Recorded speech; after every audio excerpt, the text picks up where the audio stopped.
সূরা মনে বাকারা থাকবে ইনশাআল্লাহ। সূরা বাকারা আপনার শরীরে অস্থির, ভালো লাগতেছে না, খারাপ লাগতেছে, সূরা বাকারা জোরে চালু করেন ঘরের মধ্যে ইনশাআল্লাহ। বাচ্চাটা হঠাৎ লাফাইতেছে এবং অস্বাভাবিক লাফাইতেছে বাচ্চাটা করে, আরে ঘটনা কি? সূরা বাকারা জোরে আওয়াজ দিয়ে চালু করেন, দেখবেন লাভ বাড়তে পারে, ওর লাফানি বাড়তে পারে। বারুক বাকারা শেষ, আবার চালু করেন, আবার শেষ, আবার চালু করেন। আস্তে আস্তে দেখবেন ঘরের সবাই একটা নিয়ন্ত্রণে চলে আসবে ইনশাআল্লাহ। তাহলে 1 নাম্বার শিরিক করা যাবে না, 2 জাদু। জাদুর বিষয় একটা জানলাম, সূরা বাকারা। আরেকটা ফজরের পর মাগরিবের পর কুল হুয়াল্লাহ 3 বার, ফালাক 3 বার, নাস 3 বার, এটা তো আমরা আমল করি।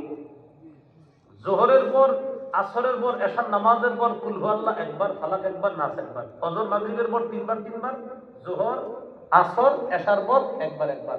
খাইতে ভুলে গেল, এই আমলটা ভুলেন না, আবার বলছি। ফজরের পর মাগরিবের পর কুল হুয়াল্লাহ 3 বার, ফালাক 3 বার, নাস 3 বার, যোহর আসর এশার পর কুল হুয়াল্লাহ 1 বার, ফালাক 1 বার, নাস 1 বার। খাবার খাইতে যদি কোনোদিন ভুলেও যান, এই আমলগুলা একদিনও ভুলেন না। বলেন ইনশাআল্লাহ। ইনশাআল্লাহ। এবার আমার সাথে বলেন, বলেন রাতের বেলা ঘুমানোর আগে কুল হুয়াল্লাহ 3 বার, ফালাক 3 বার, নাস 3 বার। বলেন পড়ার পর এভাবে ফু দিবেন, দেন সবাই ফু দেন। বলেন ফু দেওয়ার পর শুধু সামনের অংশ, এই এই সামনের অংশ মুছবেন, শুধু সামনে হাদিসে আসছে নবীজি সামনের অংশ এইভাবে মুছবেন।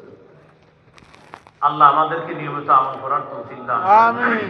মূল আলোচনায় যে বর্জনীয় পাপ, হাদিসে নবীজি বলছেন ধ্বংসাত্মক অপরাধ কয়টা? 7টা। 1 শিরিক করা, 2 সিহর করা, জাদু করা। 3 নাম্বার ওয়াকাতলুন নাফসিল্লাতী হারামাল্লাহু ইল্লা বিল হক, অন্যায় ভাবে কোন মানুষ হত্যা করা, অন্যায় ভাবে কোন মানুষ হত্যা করা, এটা বর্জনীয়, এটা করা যাবে না।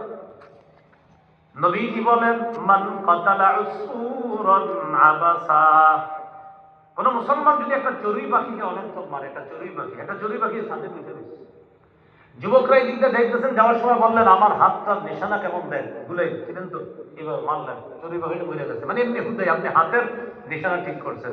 এই চড়ুই পাখি কিয়ামতের ময়দানে আল্লাহর কাছে নালিশ করবে। নাসাই হাদিস, মান কাতালা উসফুরান আবাসা, কেউ যদি কোনো চড়ুই পাখি অনর্থক হত্যা করে, আজ্জা ইলাল্লাহ, এই চড়ুই পাখি কিয়ামতের ময়দানে আল্লাহর কাছে মামলা করে বলবে, আল্লাহ ইন্না ফুলানান কাতালানি আবাসা, ওমকে আমাকে শুধু শুধু হত্যা করেছে, ওয়ালাম ইয়াকতুলনি লিমান ফাআ, কোনো উপকারে হত্যা করে নাই। আল্লাহ সে যে আমাকে হত্যা করলো, কেন হত্যা করলো, আমি বিচার চাই। চড়ুই পাখি বিচার দিবে আল্লাহর কাছে। চড়ুই পাখি যদি আপনাকে না ছাড়ে, মানুষ হত্যা করলে কি অবস্থা হবে? তাহলে মানুষ হত্যা, এইটা তো আল্লাহ ছাড়বে না। হাদিসে আছে কোন ব্যক্তি যাকে হত্যা করবে, নিহত ব্যক্তি হত্যাকারীকে, ইয়াজিউল মাকতুলু বিল কাতিলি ইয়াউমাল কিয়ামা, নিহত ব্যক্তি হত্যাকারী